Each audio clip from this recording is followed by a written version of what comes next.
কাঁচা বাড়ি থাকলেও আবাসের তালিকায় নাম নেই গ্রামের অনেকেরই। তবে পঞ্চায়েত সদস্যের পাকা বাড়ি থাকা সত্ত্বেও তার ছেলে সহ পরিবার ও আত্মীয় পরিজনদের নামে ৯টি বাড়ি নিয়েছেন পঞ্চায়েত সদস্য, যা নিয়ে জেলা শাসকের কাছে লিখিত অভিযোগ এলাকার বাসিন্দার।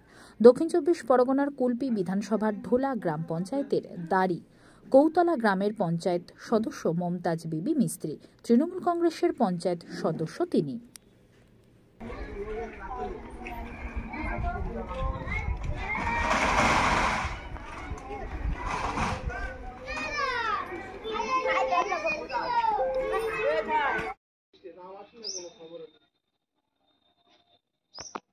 পঞ্চায়েত সদস্য কি বলছে? পঞ্চায়েত সদস্য বলছে ও দিদিকে বলো, নাম্বারে দিদিকে আবেদন করো। আমাদের সদস্য কি দিদিকে বলতে জানিয়েছি তো আমি লিস্টে বলি একদম লাস্টে জানিয়েছি। এলাকার নেতাদের ঘর এসছে, কি বলবো নেতাদের ঘর এসছে, আপনাদের ঘর আছে? আমাদের আসেনি, আর ওই জানি তাই নিয়েই তো পার্টি প্রথমে চলো। এই কথা দুদিন আগে ওই নিয়ে ঝামেলা, বিরাট ঝামেলা, রাত্রেবেলা মারামারি। আমাদের এই গরিব মানুষ, আমরা চাইছি যে বিডিও অফিসে এসে ডাইরেক্ট ইনকোয়ারি হোক, যে লেজ পাওয়াদার গরিব মানুষ তারা পাক, আর যারা দুতলা বাড়ি সে পেয়েছে তার সে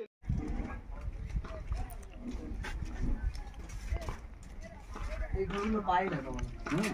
এরা পেয়েছে, একজন পাবে, দিনই পাবে। হ্যাঁ, এটার নাম আছে পাবে, উনি পায়নি। ওটা ভাড়ায় দোকান দিয়ে একটা মালিক। আচ্ছা, একই গেল। এই এনারা তো পেয়েছে লাস্ট।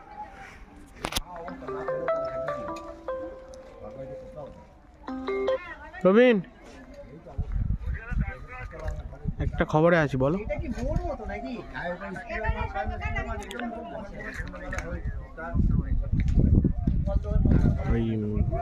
হ্যাঁ,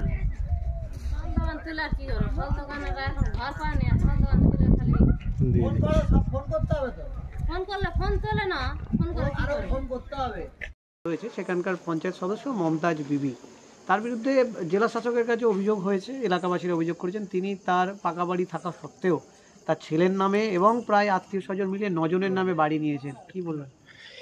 দেখুন, যে ব্যাপারটা হচ্ছে এই মমতাজের ব্যাপারটা, যেটা কথাটা আপনারা পেয়েছেন, আমরাও খবরটা পেয়েছি, কিন্তু বর্তমানে যা পরিস্থিতি হয়েছে সব জায়গায় একই কেস হয়ে গেছে। কিন্তু ওইটার বেলায় কী হচ্ছে, আমরাও খবর নিয়ে দেখেছি, সেখানে ওই যে সদস্য এবং তার ফ্যামিলির লোকেদের যে নামে যে ঘরগুলো হয়েছে, এটা কিন্তু ইচ্ছাকৃতভাবে করা হয়েছে। যে আমি জানি না, আমি বলতে পারছি না, এটা নয়। যদি সেই রকম সচেতন হতো তাহলে উনি নিজের থেকে কেটে দিত বিডিও অফিসে এসে, যে স্যার আমার আগে পরিস্থিতি খারাপ ছিল, এখন ভালো হয়েছে, আমি নিচ্ছি না।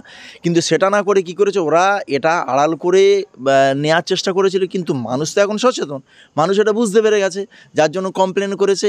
এটা প্রত্যেকটা গ্রামে কিন্তু এইরকম পাকা বাড়ি, ছাদের বাড়ি, তৃণমূলের নেতারা এরকমভাবে ঘর পাচ্ছে। এটা তো সামনে এসেছে বলে বোঝা যাচ্ছে। কিন্তু এখানে যদি তদন্ত করা যায়, বিডিও সাহেবকে আমরা কমপ্লেন করেছি যে আপনি তদন্ত করুন। যারা যোগ্য ব্যক্তি তাদের নামটা কেটে চলে গেছে, কিন্তু যারা অযোগ্য তাদের নামটা তালিকায় রয়ে গেছে, আপনি আরও তদন্ত করুন। কিন্তু তদন্তটা করবে কে? রক্ষক ভক্ষক হয়ে গেছে। গ্রাম পঞ্চায়েতের মেম্বার যদি ঘরটা নিয়ে নেয়, তো তার রক্ষক ভক্ষক হবে না, কী হবে? সেখানে সাধারণ মানুষের কোনো আর কিচ্ছু হবে না। তিনি বলছেন যে তার নামে যখন তারা সমীক্ষা হয়েছিল 2018-তে, তো এখানে তো প্রশাসন নজরদারি করছে, তিনি কি করবেন? পঞ্চায়েত সদস্যের বক্তব্য।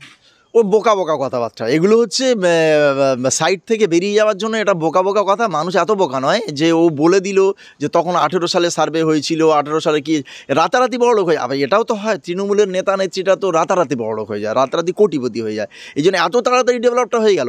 ওই যে ডেভেলপটা করেছে